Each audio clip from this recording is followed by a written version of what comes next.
Vamos lá. Então, agora vocês vão lá para a página 35. E a gente vai entrar no Gênesis. Coloquei.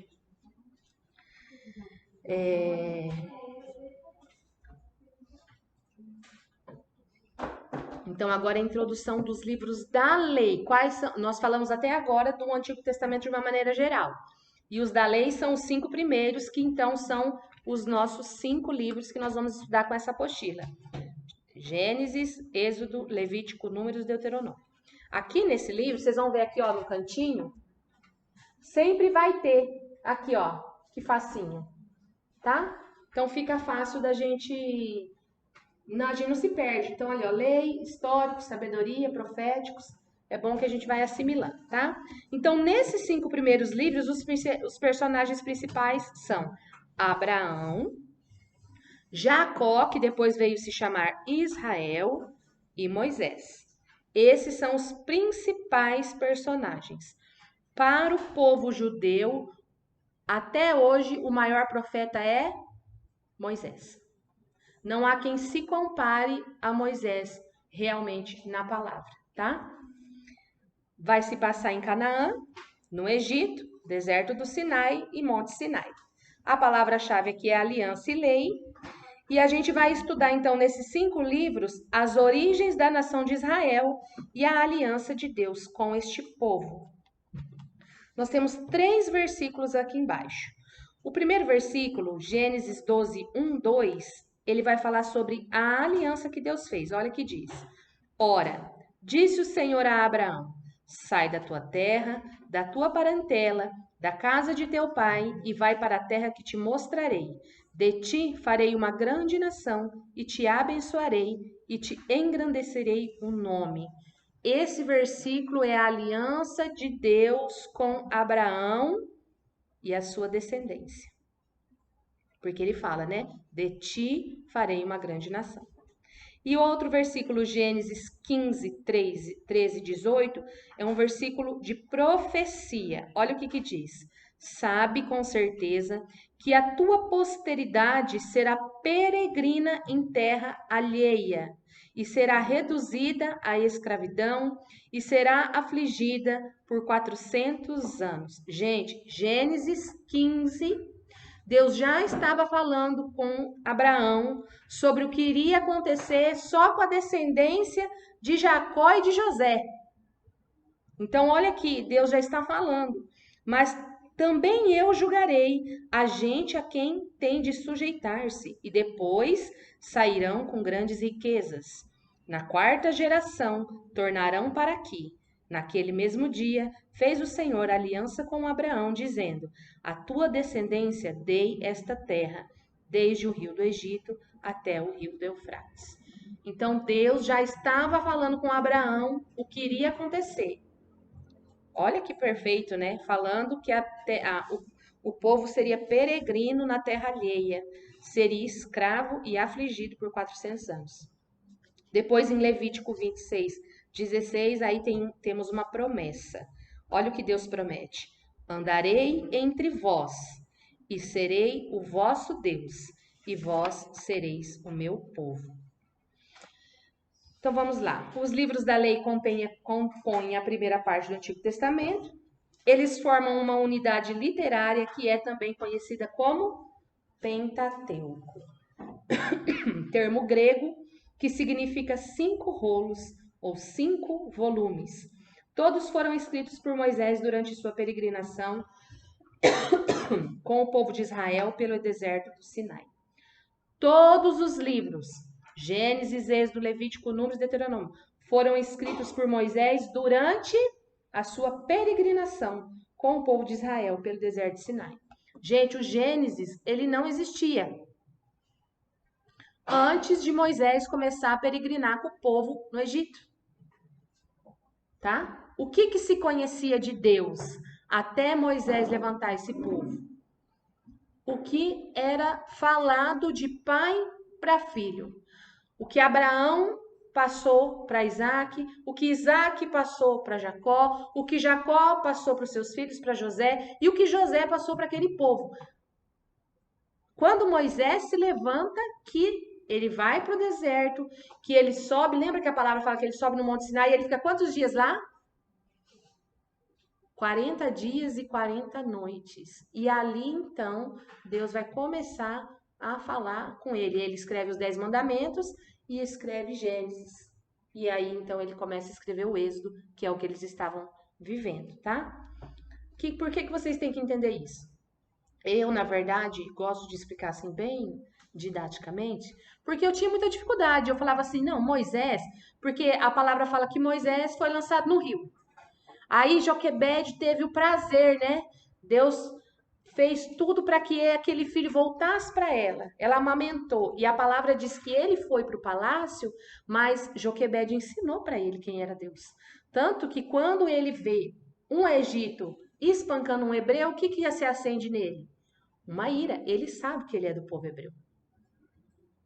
E ele conhece a Deus. Porque quando ele vê Deus falando com ele no deserto, ele conhece a Deus.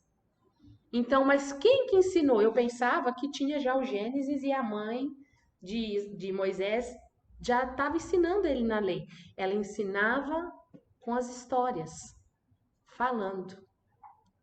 Quem vai começar a escrever a Bíblia, os livros, é o próprio Moisés. E ó, Pentateuco é um termo grego, significa 5 rolos ou 5 volumes. A gente tem que entender que o que era escrito antigamente não era escrito assim. Não era assim um papel que rasgava, era um rolo. Quando a gente vai lá no Apocalipse, fala assim, e abriu-se o primeiro selo. E aí vai falar o que tem no primeiro selo. Por quê? Porque aquele livro está fechado com 7 selos. Então pensa um rolo, você enrolou um pouco, põe um selo. Enrolou mais um pouco, outro selo. Vai segurando fechado. Outro mais um pouco, selo. Quando você fecha todo aquele rolo, você põe o último selo. Então a palavra fala assim, João fala que ele vê o rolo na mão de Deus e Deus então tira o primeiro selo. E tirou-se o primeiro selo e viu alguma coisa. Então está uma parte aberta do rolo. E tirou o segundo selo e abriu mais um pouquinho daquele rolo. Aí ele viu mais um pouquinho da história. E tirou-se o terceiro selo. E aí vai desenrolando. Então aqui é a mesma coisa. Ah, Vanessa, é importante a gente entender isso? É. Agora, não, mas lá para entender o Apocalipse. Porque as pessoas acham que o primeiro selo, o segundo selo é só símbolo e não é. A gente tem que entender a maneira como era escrito. Lembra que eu falei, a Bíblia ela está escrita de uma maneira para o ser humano entender. Ela é maioria, ela é de muitas coisas descritas são símbolos, mas são símbolos para o ser humano entender. Quando está escrito lá assim, gente, e Deus desceu na terra, e Deus levantou-se do trono, Deus desce para algum lugar? Deus dá em todo lugar. A palavra diz que ele é espírito, que nós podemos descer no mais profundo abismo e no mais alto céus, que nós não vamos poder fugir dele. Então ele está em todos os lugares. Deus levanta e senta de algum lugar? Mas para Deus entender, mas para que o ser humano entenda qual era o sentimento ou a emoção de Deus naquele momento, ele fala, e Deus levantou-se. Mas Deus não levantou, porque ele não sentou. Ele não deita, a palavra diz que ele não tosqueneja, ele é espírito. Mas quando está escrito lá assim, e Deus ouviu, Deus não deixa de ouvir. Mas Deus, aí fala assim, né, do povo, que o povo estava lá 400 anos chorando, e de repente Deus ouviu. É para a gente entender. Hã? Deus lembrou. Deus se esquece, gente. Mas é para o ser humano entender. Então a Bíblia, ela está escrita de uma maneira para que o ser humano entenda. A palavra de Deus. Ah, pastor, esse versículo é a palavra de Deus. Pode ser um versículo que o diabo que falou. Então toma cuidado. A palavra de Deus é o próprio Jesus Cristo. E a mensagem, a palavra de Deus, é a mensagem que a gente tira daquilo tudo. Não é o próprio versículo. Tá? Então, assim, tem que entender? Tem que entender. Para agora, por que é importante a gente entender o Antigo Testamento? Porque a gente vai vendo isso. Que antigamente era assim que se escrevia. Para quando o João estiver lá falando que se a visão fosse hoje, a gente vai falar assim, e no colo de Deus tinha um tablet. E ele clicou e abriu-se a primeira pasta. Mas não era, na época era um rolo, era assim que ele via. Deus mostrou para João de uma maneira que João fosse entender. Que é aquele negócio do índio lá que eu falei para vocês semana passada. Amém? Então, quando vocês lerem lá e abriu-se o primeiro selo, vai imaginando aquele rolo, vai sendo aberto, vai sendo aberto, vai sendo aberto, até que uma hora ele está todo aberto. Então, está tudo visível. Porque, se eu não me engano, a gente vai, peraí, até o Gênesis 12, acaba os selos. Mas continua o livro. Mas o selo já foi tudo aberto. Mas agora ele vai começar a explicar cada visão que ele teve naqueles selos de maneira específica. Então aí ele vai só para aquela mulher, que foi aquela que a gente falou na primeira aula. Aí agora ele vai só para os profetas. O livro continua, mas o rolo já foi aberto. Então, 6 selos já foram. Não tem 7º selo, não tem 9º, 10º, não vai. Então, é isso que a gente tem que entender. Fala, Bruna. Quando você fala que a gente pode parar na conclusão, você falou, mas que pode ter sido diálogo, o que você quer dizer exatamente? Porque, às vezes, eu de acreditar exatamente no que está na Bíblia. E eu falo assim, ó. Dessa passagem aqui. Peraí. O que a gente tem que entender? A palavra de Deus é o próprio Jesus Cristo. Ele disse que ele é a palavra de Deus. Tá? Então, quando a gente lê aqui, essa minha Bíblia é muito top, né? Eu nunca tinha dado o merecimento para isso, mas essas Bíblias que vem as palavras de Jesus em vermelho é demais. Não é? Porque assim, Bruna, o que acontece? Jesus foi batizado, tá? Então, olha aqui para você ver.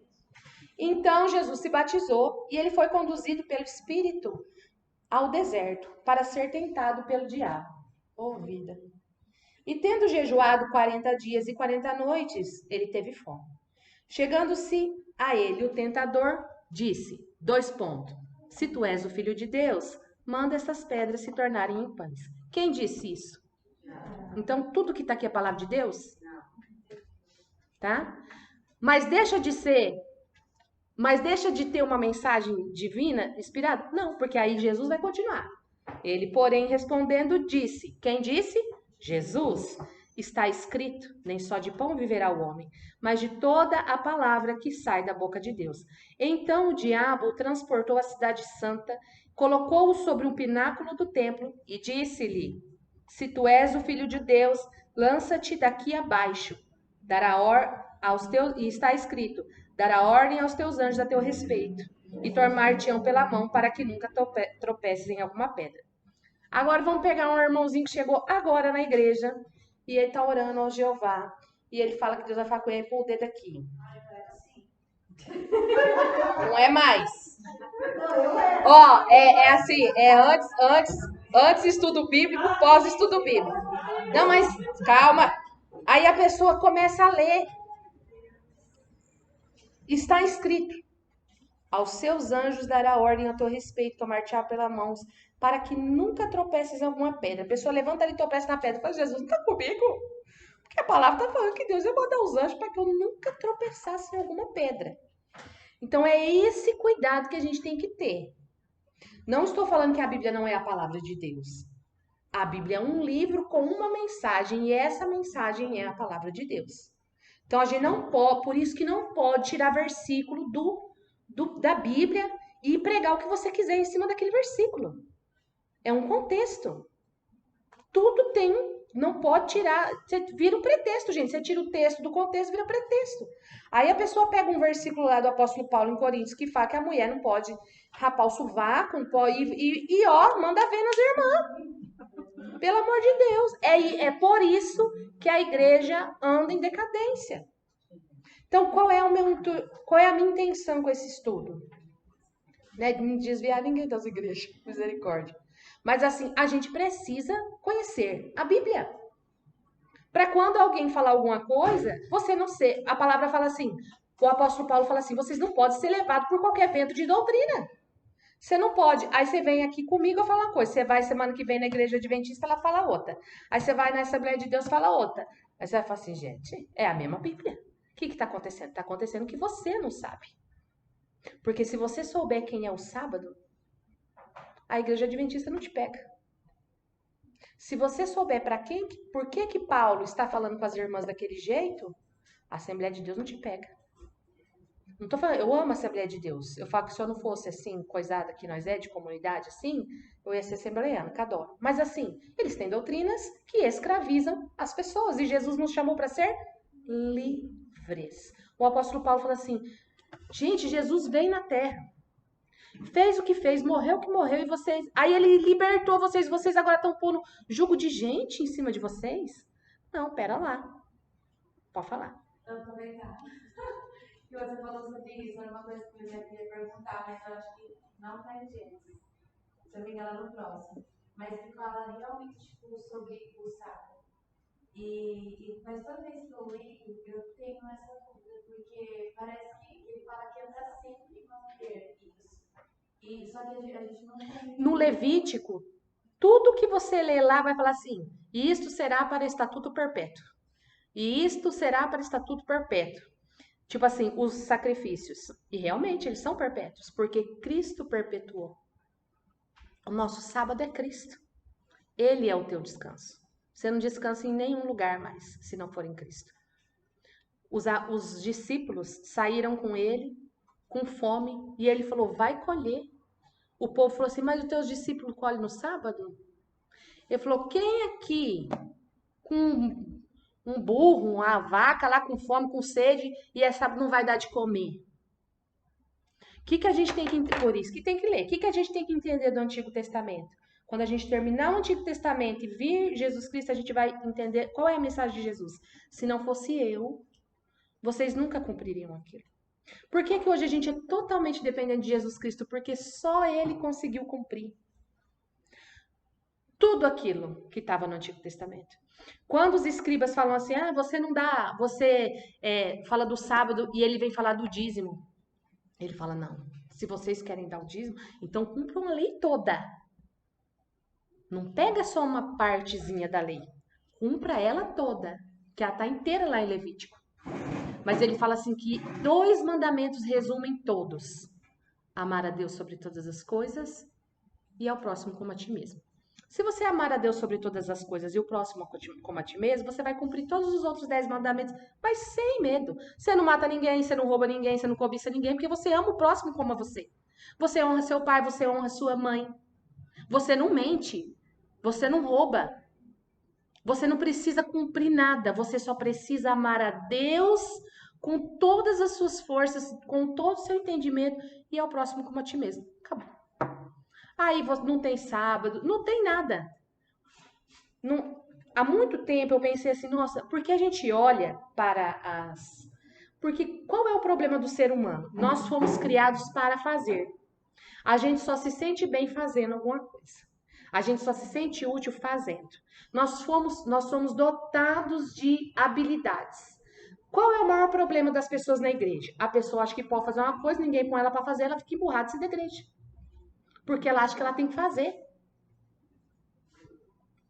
Mas Jesus falou, não faz nada não, seja.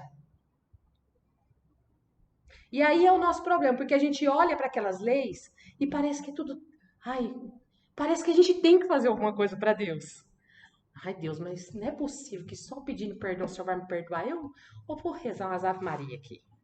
Eu vou subir essas escadas aqui da pastora de joelho. Parece que a gente precisa fazer alguma coisa. Essa é a nossa luta.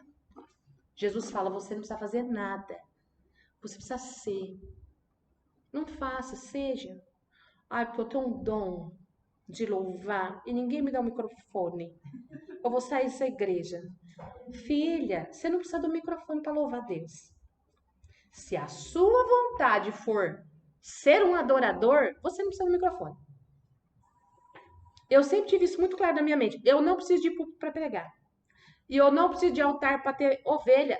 Eu sou pastora. Aonde eu vou, tem pessoa para eu cuidar. Agora, a pessoa que ela quer fazer alguma coisa, ela tá presa. Então, é literalmente uma pessoa que ainda não entendeu o que Jesus Cristo fez. Ele cumpriu tudo, Bruna. Tudo. O que a gente fala? Que o nosso descanso, qual que é o nosso papel? Descansar. Onde que a gente descansa? Só em Cristo. Só em Deus. Então o nosso sábado é Ele. Ele é o nosso sábado. Se você descansa em Deus, você descansa com a sua família. Porque ninguém precisa falar para você que você não tem que trabalhar.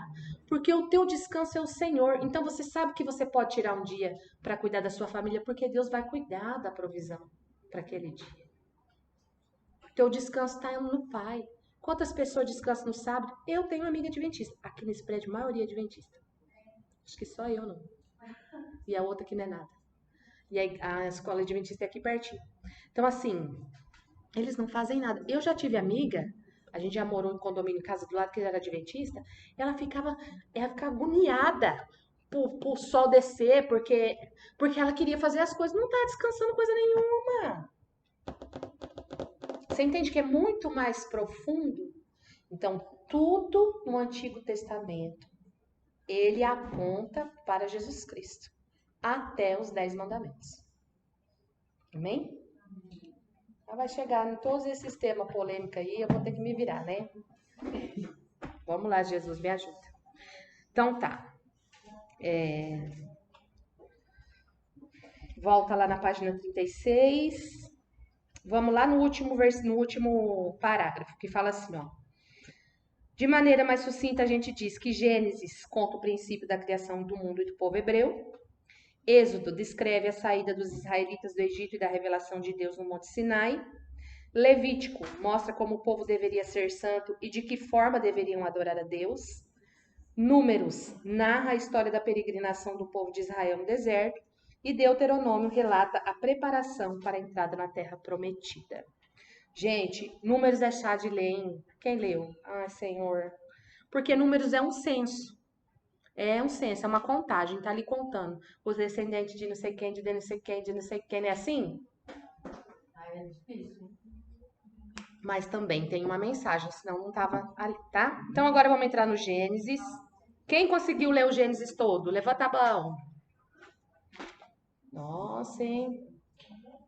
Você não leu, Marília? Ó, pastor, não vou te dizer não. É. Eu já li quando eu quebrei meu pé, mas aí eu não lembro mais nada. Eu tenho que ler de novo. Tá vendo? Tem que ler.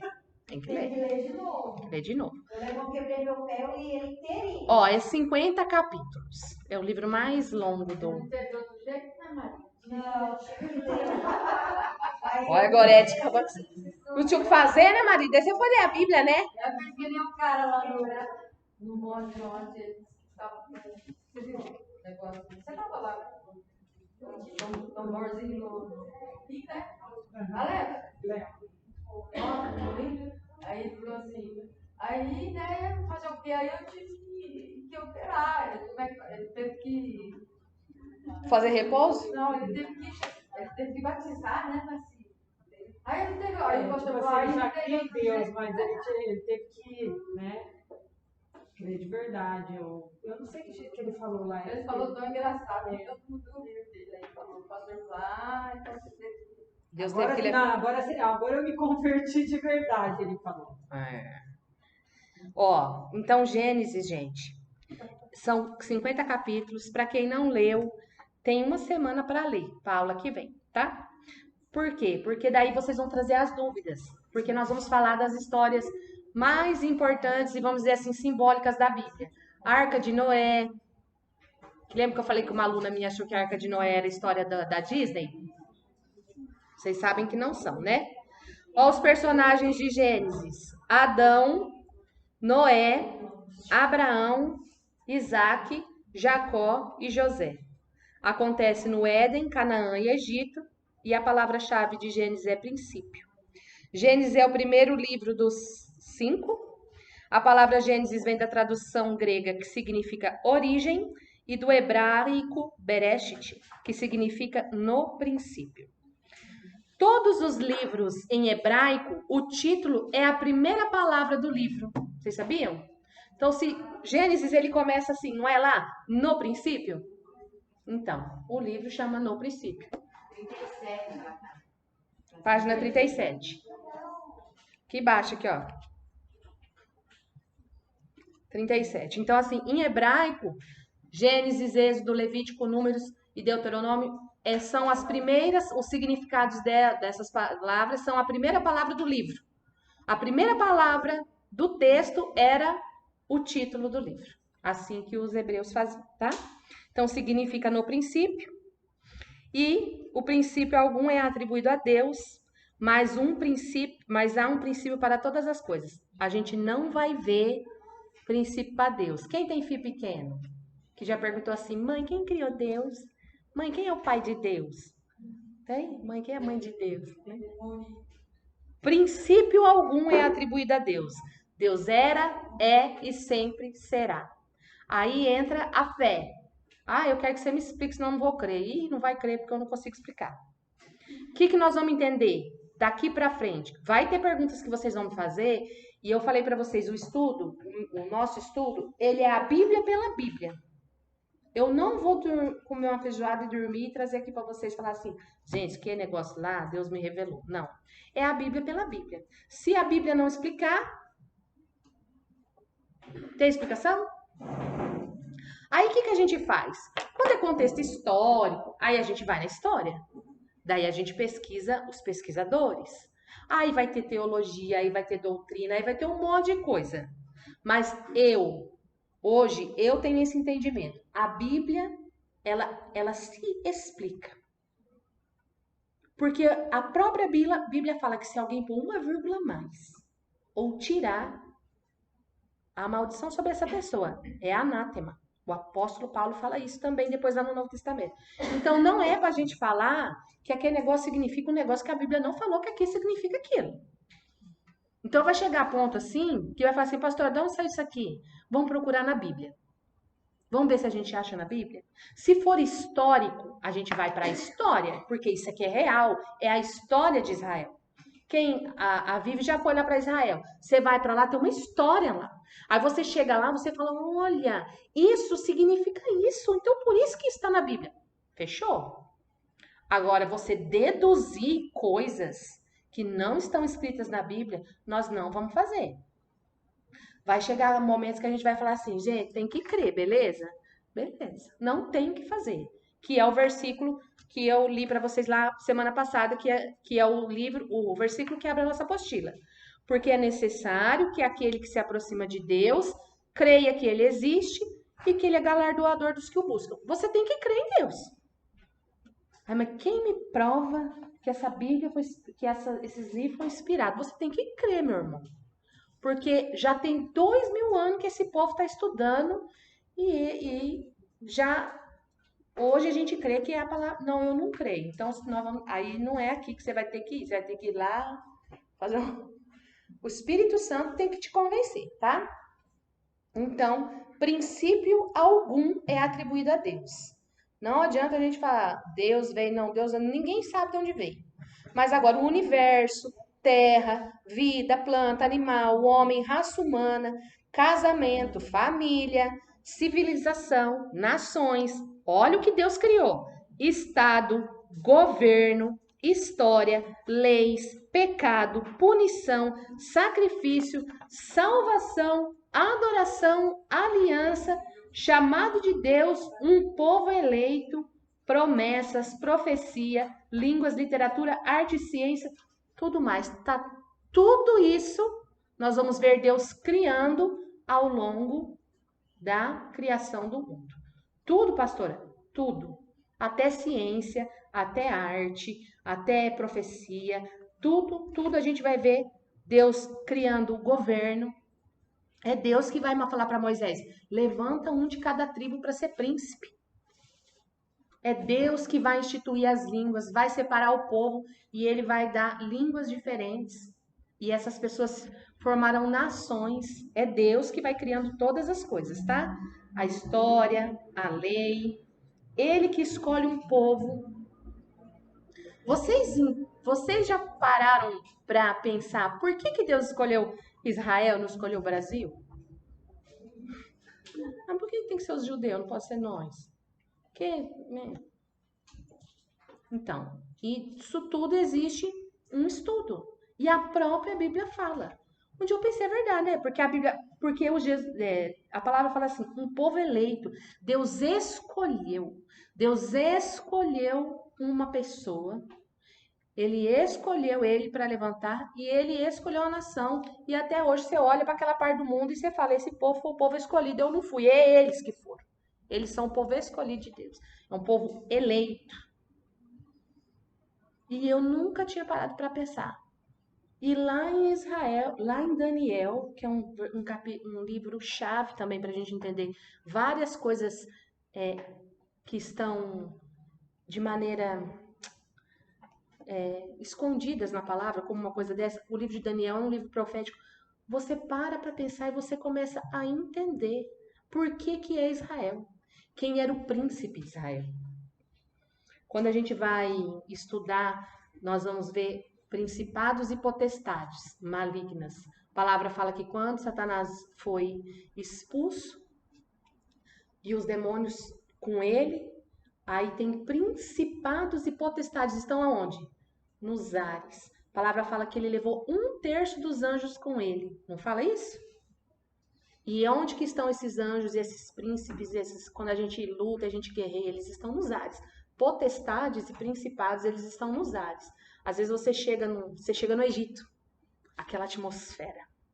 Porque o principado daquele lugar, o príncipe daquela terra, porque Satanás ele tem estabelecido seus príncipes, as suas potestades, eles dominam aquele lugar. Agora chega em Israel. Porque o príncipe de Israel, ele não se contaminou com Satanás. E lá em Daniel nós vamos ver que o príncipe dos ares de Israel não é um príncipe corrompido. E aí a gente vai deixar para estudar lá para frente. Mas então assim, aquele lugar, aquele povo, aquela terra, o príncipe, o anjo que cuidava daquela terra, ele não se contaminou com o pecado de... E do Brasil? Ah, do Brasil, minha senhora, ó, isso é degringolado mesmo o negócio. Aqui no Brasil, a gente mora aqui e a gente sabe o que é que nós temos aqui. Né? Então, assim, só que cada lugar tem, porque assim, são príncipes maiores, menores. Aqui, Maringá é uma atmosfera. Aqui, quem que é? Aqui não dá para ver, que ela tá bem atrás desse prédio aqui, que é a Nossa Senhora da Glória, que é a mesma que é Iemanjá. Os santos do catolicismo são os mesmos santos, não sei se chama assim, do candomblé, lá dos terreiros. Então, Iemanjá é Nossa Senhora da Glória. Ela é ele, né? Ou ela. Ele é o príncipe dessa cidade. Então, a nossa luta espiritual aqui é contra Nossa Senhora da Glória. Você vai para Paranavaí, onde eu morava, gente, vocês não têm noção. Pergunta para minha filha. Pensa na terra seca, árida. Lá é outro principado. Lá é São Jorge, São João.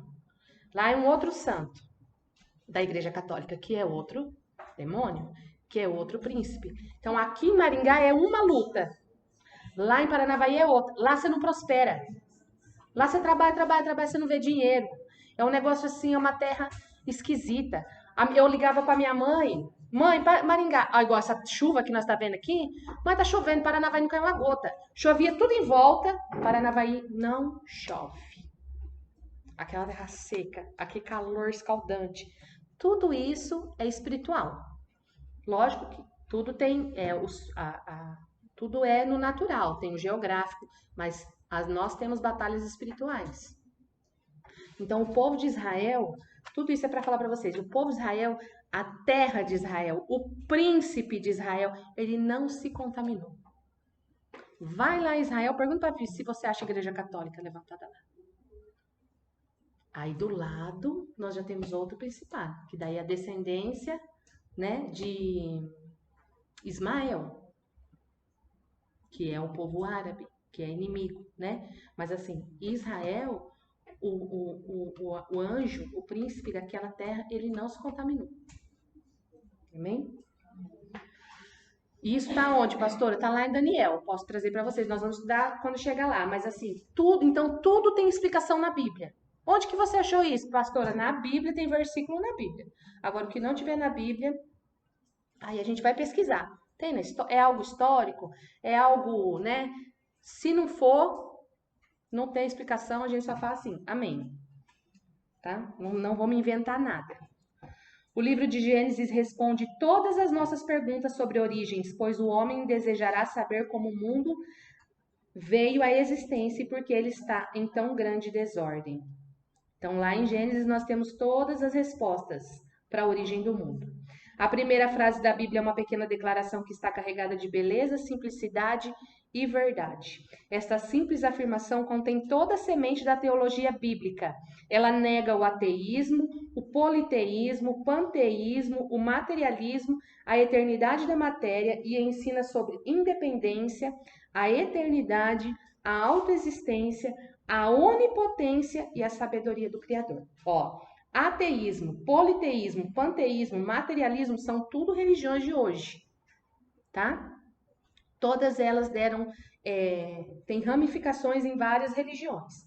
O livro se inicia com um mundo perfeito, criado por Deus, e termina com a morte e o sepultamento de José, filho de Jacó, fora da terra prometida. Ou seja, Gênesis começa num jardim sem pecado e termina com um caixão com o pecado.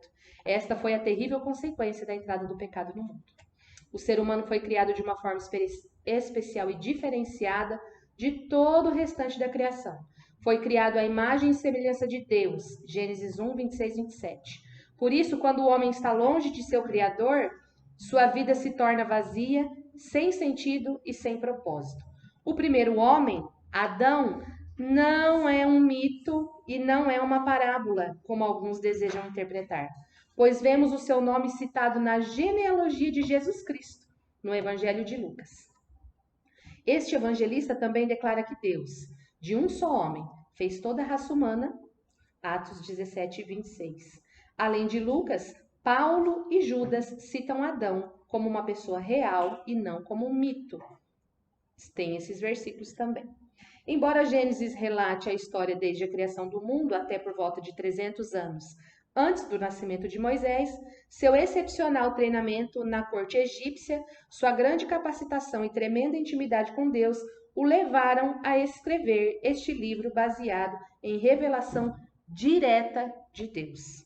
Foi isso que eu falei. Lembra que não tinha o Gênesis e Moisés por capacitação com Deus e intimidade que escreveu esse livro. Então disse o Senhor a Moisés: sobe a mim ao monte e fica lá. E Moisés, entrando pelo meio de uma nuvem, subiu ao monte e lá permaneceu 40 dias e 40 noites.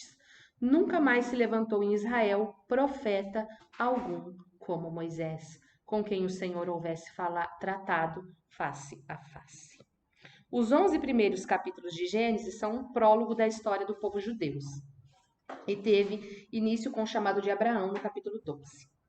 Os capítulos iniciais fornecem o contexto da primeira narrativa do Antigo Testamento, a história do povo hebreu, saber dos descendentes de Abraão. Também explicam fatos básicos das nossas origens, que o mundo que conhecemos veio a existir por vontade de Deus, que este mundo era originalmente bom e perfeito, e que os homens e mulheres são únicos em toda a criação, pois foram criados à imagem de Deus, e que o pecado entrou neste mundo por meio de uma desobediência moral, que devido ao pecado, todas as coisas foram arruinadas, e tanto a natureza como a própria raça humana estão sofrendo as consequências.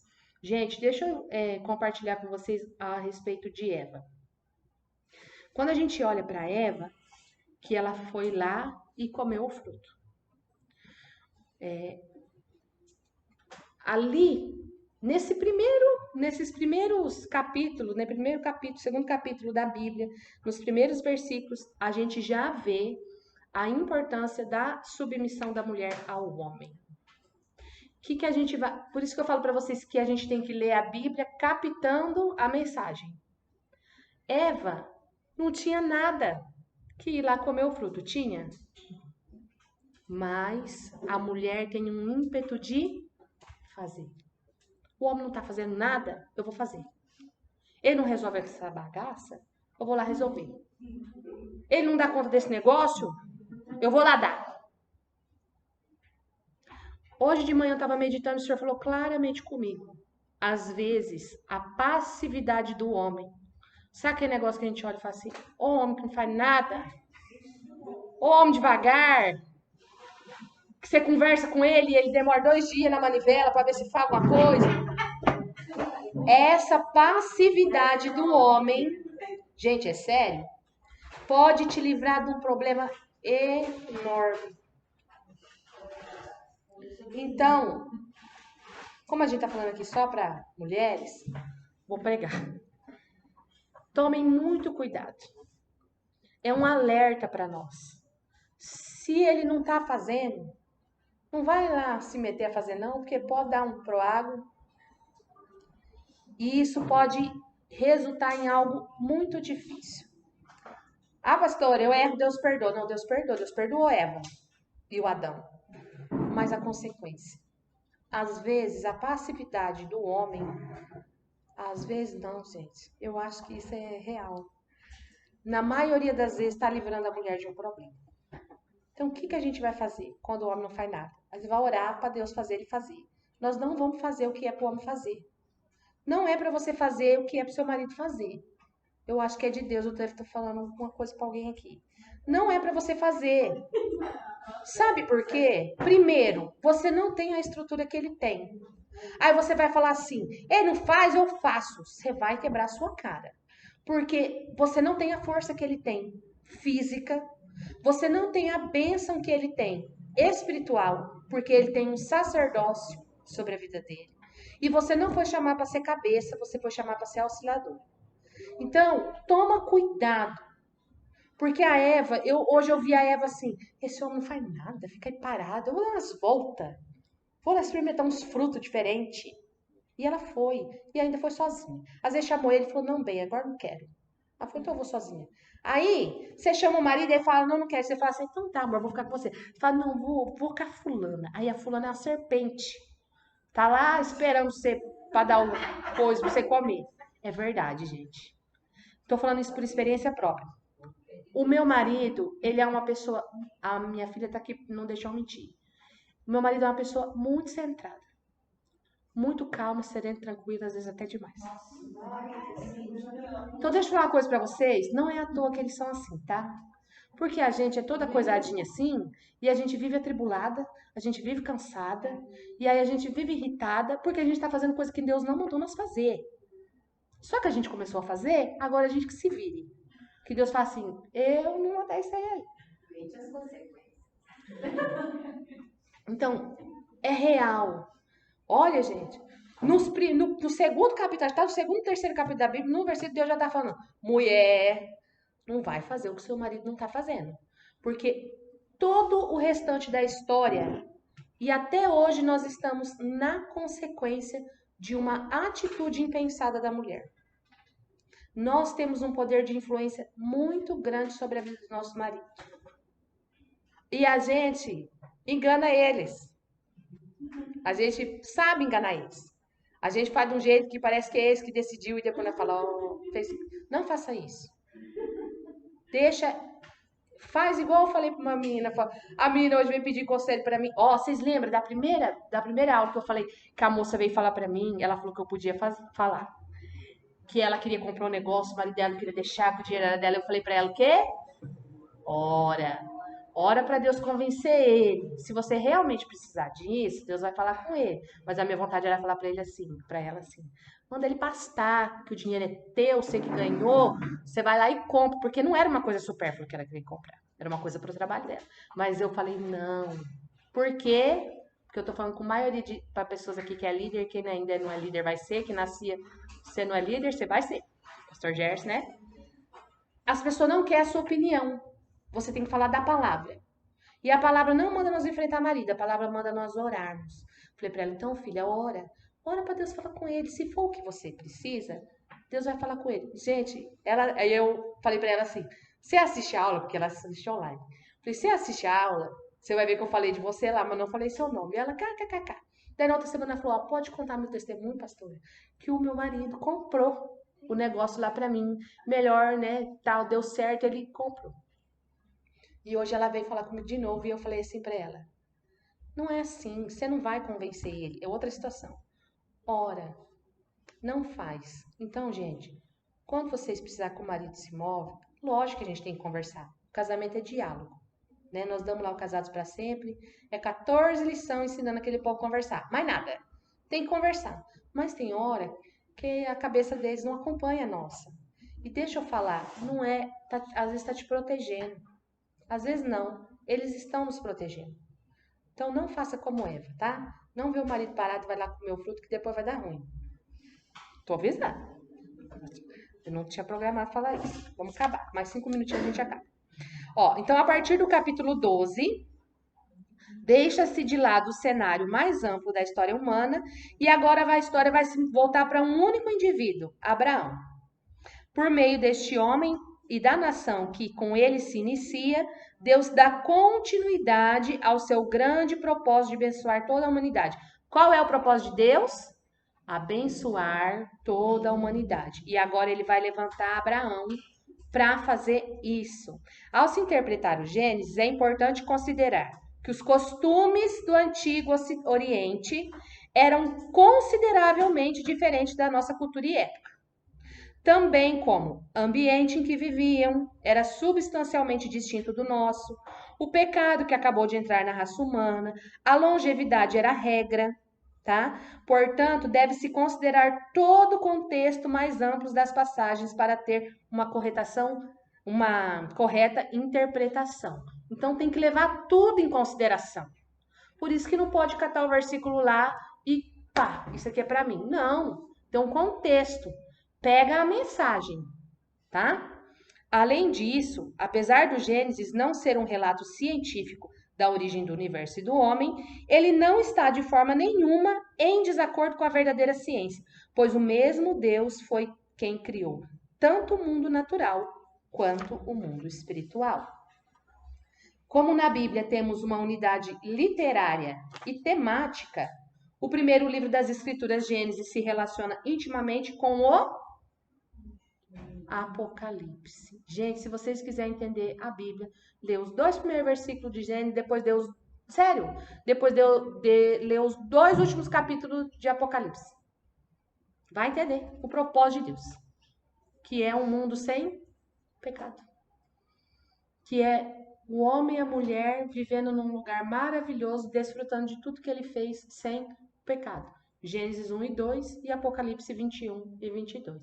Então, o resto é tudo nós tentando não, é tudo nós na consequência da atitude da Eva, tá? O paraíso perdido, no princípio de Gênesis, é novamente encontrado no capítulo final de Apocalipse. E ali temos os filhos de Deus se alimentando do quê? Da árvore da vida. Gênesis e Apocalipse são os livros mais questionados e atacados de toda a Bíblia. Eles são frequentemente ignorados ou interpretados como uma parábola ou uma alegoria. Existe uma razão espiritual para isso. Em Gênesis, temos a sentença sobre a serpente, que foi o versículo que nós lemos lá, que da semente da mulher nasceria um que esmagaria a cabeça da serpente. E em Apocalipse, a gente tem execução, porque Jesus vai vir e vai pisar na cabeça de Satanás. E aí vai morrer. Vai ser extinto. Olha, não é falando da igreja, porque nós não estamos aqui para isso. Vai faz quanto tempo que vocês não veem uma pregação que lê Gênesis e Apocalipse? São livros ignorados ou mal interpretados. Ah, mas lá no Gênesis não tem nada. Lá no Gênesis tem a Arca de Noé, Abraão, José. No Gênesis tem tudo. O início de tudo. Então, se não prega, nós temos que ler em casa. A gente tem que entender. Porque Deus vai cobrar de você. Porque você tem a sua Bíblia em casa. A gente não pode pôr na mão dos nossos líderes, das pessoas, a nossa vida espiritual. Aquele tempo ali na igreja é mais comunhão que aprendizado, gente. As pessoas falam assim, eu não gosto de ir na igreja, eu gosto daquele pastor pregando. Eu falei, mas quem disse que você vai na igreja por causa do pastor? Você vai na igreja por causa do irmão. Gente, a igreja, Paulo fala assim, ó, que a gente tem que se reunir para ter comunhão. Quando você vai lá na igreja primitiva, o que fala? Fala que eles pregavam?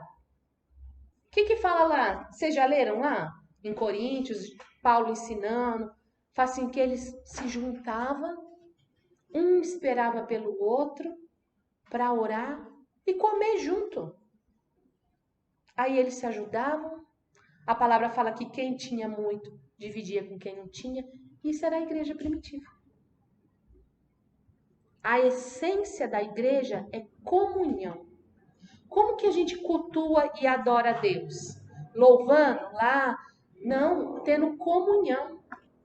A pessoa vai na igreja, nem cumprimenta a pessoa sentada do meu lado. Ó, todo mundo que me conhece sabe na igreja, eu saio falando oi pra todo mundo.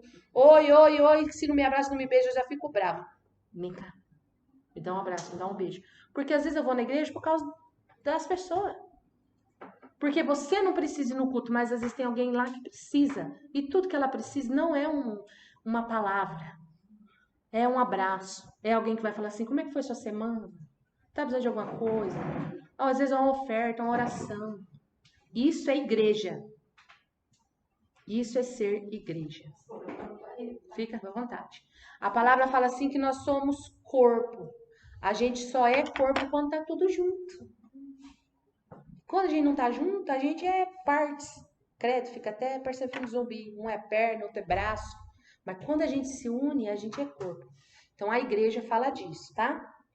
Então não coloque nos pastores e nos líderes a responsabilidade do teu crescimento espiritual. Faz isso aqui que vocês estão fazendo, é maravilhoso, gente. Quando eu falei pra pastora Carla, eu falei, tem 60 mulheres no grupo. Ela falou, não acredito. Eu falei, também não. Falei, pastora, são pessoas preocupadas com o seu crescimento espiritual. Porque quantas pessoas a gente tá mentindo, a gente tá lidando. Não, gente, parece que tá implorando. Vem estudar a Bíblia. Você tem que implorar pra pessoa. A pessoa não quer. Mas daí num culto e criticar o pastor, criticar o louvor, criticar o som, aí tem um monte. Mas isso aqui, ó, é que vai fazer vocês crescer. Pegar a Bíblia lá essa semana que eu sei que vocês vão pegar, e depois pegar os versículos lá, da página lá, e grifar onde que Jesus aparece, em todos aqueles livros, daí vocês vão ler. Isso aqui é crescimento espiritual. Isso aqui ninguém tira de vocês. Ninguém. Fatos importantes do livro. Quais são os fatos mais importantes de Gênesis?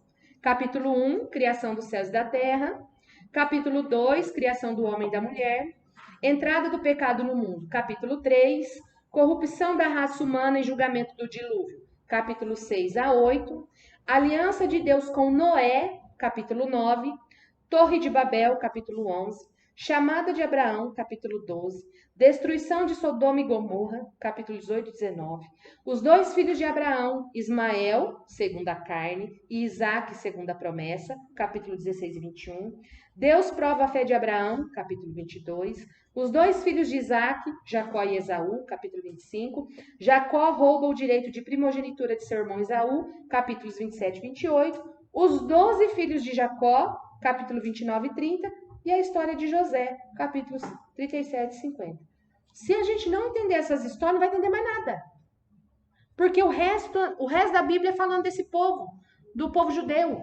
Aí se você não entender Jesus, se você não entender Noé, se você não entender por que Deus destruiu o mundo com dilúvio.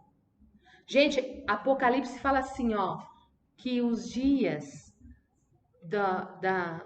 do julgamento de Deus, quando vir, né, quando se levantar o anticristo, serão como nos dias de Noé. Agora, você imagina o mundo que a gente vive. A ciência no nível que a gente tem. Você entra na internet e está lá falando que eles mexeram com os genes e criaram mutações humanas. Lá no Pernambuco, agora você já pode pôr na sua identidade que você é não binário. Você é no Brasil. Você não precisa mais falar se você é homem ou mulher. Você é não binário. Crianças de 12 anos podem se internar no Hospital das Clínicas em São Paulo e fazer uma mudança de troca de sexo. Pode. Aí, você acha que hoje tá feio? O Apocalipse vai falar assim, que vai ser como nos dias de Noé. Já foi assim. A ciência já esteve num nível assim. Por isso, você acha que para Deus criar destruiu o mundo com o dilúvio, a coisa estava menos feita do que está hoje? Estava pior, muito pior. Diz que a ciência era muito avançada. Como é que você explica os achados no fundo do mar, a cidade de Atlanta? Está no fundo do mar. Está no fundo do mar. Isso é histórico. Dias do dilúvio. A ciência já era extremamente avançada. Por isso que Deus destruiu com o dilúvio. Deus mandou fogo do céu, Sodoma e Gomorra. Você tá achando que hoje tá feio? Vocês não viram nada. Então a história está se repetindo. Deus destruiu e o ser humano fez tudo de novo. Aí você tem que entender, Noé. A história de Noé não é um barco com um monte de bichinho lá dentro. A gente tem que entender. Então precisa ler o Gênesis. Então, se eu não ler o Gênesis, pastor, eu não vou entender o Apocalipse, não. Aí, se você entender a Bíblia, aí as pessoas falam assim, vamos dar o Apocalipse, Deus me livre. Então, tá. Aí vai acontecer todas as coisas, você vai ser pego de calça curta. Você vai ficar. Porque não é muito... Qual é... Gente, o que é mais vale... O que mais vale hoje no mundo? O que mais vale hoje no mundo? O que é mais valorizado hoje no mundo? A informação. Porque se você tiver a informação, você age antes. Aí você é crente, diz que está preocupado com arrebatamento, mas você não conhece nada do arrebatamento. A informação está aqui, ó, mastigada. É só você abrir a boca e engolir. Mas a pessoa não quer, tem medo. Medo do quê, gente? Medo de ir pro inferno ninguém tem, né? Então, é isso. Precisa entender o Gênesis. Por que é importante entender o Gênesis? Para entender o resto da Bíblia e o Apocalipse. Então, o Apocalipse, gente, sempre vai ser a cereja, sempre é o ápice. A gente vai estudar o início, o meio, para entender o fim. Ou vocês não estão preocupadas para onde a gente vai? Para onde seus filhos vão? Porque se a gente olhar para esse mundo, acabou. A gente nem filho tem, não é? Então, a gente tem que saber. Amém? Passamos 10 minutos. Hoje o assunto... As meninas... Aí, semana que vem, nós vamos ler a apostila, tá? Achei que ia dar tempo para entrar. O que é essa apostila, pastora? O que você fez dessa apostila? Essa apostila, gente, ela é um resumo. Lembra que eu falei? Então, é um resumo do Gênesis. Pensa... Você tá fazendo a escola assim, fulana, detestava isso, que a professora dava um livro pra gente ler, né? Falava, faz um resumo. Então eu fiz, né? Então aqui é um resumo do Gênesis, um resumo do Êxodo e um resumo de todos os outros livros. Aí a gente vai lendo e conforme, pastora, nessa passagem eu tenho uma dúvida. E nessa passagem eu não entendi. E aí a gente vai discutindo em sala, tá? Alguém... Ô, gente, eu vou vistar as Bíblias. Isso. Dá um bichinho pra quem fez, é quem não fez. Ó, anota aí. Quem não tem o livro vai chegar, né? E quem não tiver o livro e quiser, eu ponho uma foto. Página 26 e 27, tá? Vocês vão pegar a Bíblia. Ó, como é... eu não tô com a minha. Como que eu fiz na minha? Eu grifei, é que eu não tô com a minha Bíblia aqui. Aí eu fiz assim, ó. Que é muito, muito legal e a gente não se perde. Então eu peguei assim, abri lá em Gênesis. Que não é essa Bíblia, tá? Eu tenho uma Bíblia preferida. Aí eu escrevi aqui na frente de Gênesis. Gênesis, descendente da mulher. Então em Gênesis, Jesus é o descendente da mulher. Aí fui lá em Êxodo. Peguei Êxodo, escrevi embaixo do título de Êxodo. Êxodo, quem que Jesus é no Êxodo? O Cordeiro Pascal. Aí eu escrevo aqui, Cordeiro Pascal. Porque daí toda vez que eu for ler aquele livro, porque a minha memória RAM é meio coisada, né? Aí você fala, não, Jesus, ele está representado por isso aqui nesse livro. E aí o teu olhar sobre aquele livro, quando você lê, é lembrando que Jesus, naquele livro, ele é o Cordeiro. Naquele livro, ele é a rocha. Lá em Números, ele é a rocha. Lá em Juízes, ele é o anjo do Senhor. Amém? Além de grifar lá na sua Bíblia, grifa lá, né? Coloca Jesus do lado, mas vai lá no título e escreve embaixo, tá? Vamos orar para terminar? Tá em pé?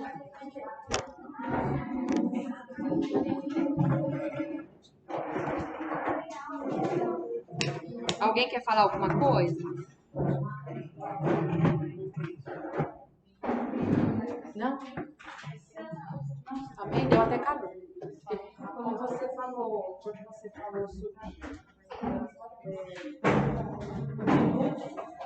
nós fizemos a passagem do Egito para Israel, nós somos geólogos, né?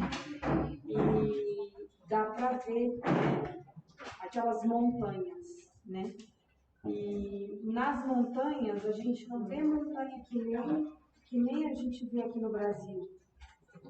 Eu fiquei assim, boca aberta, porque eu falava para ele assim, você tá vendo que isso é marca de água do mar? Desde o pé dela até o final dela, você vê aonde o mar passou. Então, assim, dá um negócio em você, porque você fala assim, olha, eu tô passando onde era pura água, e olha a altura dessas montanhas. E realmente é isso mesmo, né? O mundo todo era água. A gente tem uma coisa bem perto de nós, que é ali, indo para Curitiba, a Vila Velha. Tudo aquilo esculpido naquelas rochas foi água e vento. Então, assim, a palavra fala assim, qual que é a primeira coisa que Deus faz? A separação das águas. Então, era água, só água. Então, tudo que a gente vê, aí ele fala, houve separação e aí veio a terra. Apareceu a terra. Então, é isso mesmo. Só que lá teve o dilúvio. Aqui não foi mais, vamos dizer assim, né? Não inundou mais de água. Se bem que foi sim, né? Que foi no mundo todo. Mas assim, a gente vê os sinais lá na terra. Mas quando vocês repararem nas montanhas, essas que tem um formato, é água. A própria ciência fala. Quando eu fui, há uns 2 anos, né, Manu? Nós fomos lá, né? Na Vila Velha. Mas... que daí você vai lá, tem um museu lá dentro, e aí fala, que os historiadores falam que as cavidades, tudo foi feito com a força da água. Aí eles falam assim, o mar, porque nós estamos perto do litoral, né, ali em Curitiba, o mar vinha até aqui. Na verdade, o mar cobriu tudo. Amém? Vamos orar. Senhor, eu quero te agradecer, Pai, por essa noite, por esse período aqui na tua presença. Te agradecer porque o Senhor é aquele que tem nos capacitado, o Senhor é aquele que tem nos sustentado e nos chamado. Eu coloco diante do Senhor, Pai, tudo aquilo que nós falamos aqui, tudo aquilo, Pai, que nós discutimos e que o Teu Espírito Santo possa estar ministrando nos nossos corações. Pai, que se eu falei alguma coisa errada, Pai, que o Senhor venha trazer um entendimento. E que, Pai, em nome de Jesus, cada dia mais, nós possamos prosseguir em Te conhecer. E não simplesmente, Pai, pelo conhecimento, mas que nós possamos ser aperfeiçoadas no Teu amor. É isso que nós queremos. Nós queremos, Pai, ser encontrados, Pai, naqueles primeiros frutos. Que quando, Pai, o Senhor Jesus vir nas nuvens, nós possamos ser essas primícias. Os primeiros, Pai, que entenderam a Tua mensagem e viveram e foram como Cristo nessa terra, para que nós possamos nos encontrar com o Senhor e um dia, Pai, estarmos reinando contigo. Senhor, num reino de paz, de amor, onde não haverá pecado, onde não haverá dor. É esse o anseio do nosso coração. Pai, leva as minhas irmãs em segurança. Pai, que elas possam, Pai, ter um restante de semana abençoado. E já vai preparando, Senhor, a nossa semana que vem, as irmãs que estarão aqui. Em nome de Jesus. Amém e amém. Glória a Deus. Amém?